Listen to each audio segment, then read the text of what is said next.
Welcome back to Tipping Point. I'm your host, Kara McKinney. Imagine a fake recording of yourself is used to destroy your reputation, resulting in endless threats and harassment, and to get you temporarily removed from your position. Well, in the world of artificial intelligence and deepfakes, that horrible hypothetical became all too real for the principal of a high school just outside of Baltimore, Maryland. A few months ago in January, a voice recording allegedly featuring the voice of Pikesville principal Eric Eiswert making derogatory comments about black students and Jewish families began making the rounds. Now, before we play it for you, please be warned of the sensitive nature of this deep fake audio, so here it is. You know, I seriously don't understand why I have to constantly put up with these dumb here every day. Between these ungrateful black kids who can't test their way out of a paper bag, or these teachers who don't get it, how hard is it to get these students to meet their grade level expectations? Lawrence and Ravenel should have never been hired. And don't let me get started on DJ. I'm going to drag his black ass out of here one way or another. I'm going to get something to stick. I'm just so sick of the inadequacies of these people. And if I have to get one more complaint from one more Jew in this community, I'm going to join the other side. Sounds pretty real, right? I mean, I'm used to other deepfakes having more tells, like a robotic or monotone delivery, but this one sounded pretty authentic to a human voice. It wasn't until yesterday afternoon that the cops announced they finally received conclusive evidence back from both the FBI and from analysts at the University of California, Berkeley, proving the principal's claims of him having been impersonated. The clip was faked. Further investigation discovered a link between that AI audio clip and the school's former athletic director, a black coach with an axe to grind against the white principal over an investigation into his alleged mishandling of school funds.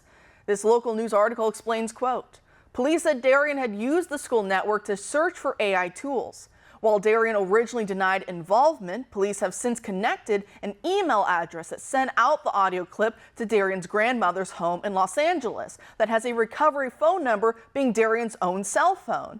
Police said the audio clip was originally sent to a friend group of 3 teachers. One of the educators admitted to police she sent the clip to news outlets and a student who she knew would spread the clip.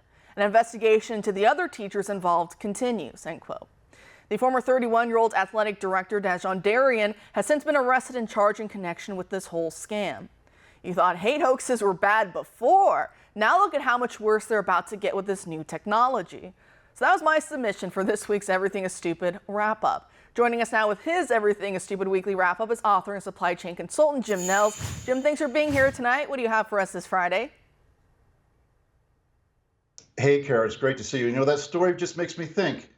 When I get in trouble for doing this segment every Friday, I'm going to blame it on an AI impersonator. But anyway, happy Friday from the Everything is Stupid studios here in the People's Republic of Chicago, where the over-under on shootings this weekend is 50, and I'm taking the over.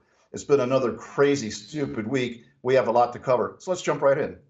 Kara, poor Joe Biden had yet another stupid week. He is this year's version of Dylan Mulvaney, the gift that keeps on giving. Speaking of Dylan Mulvaney, where did he go? What happened to him?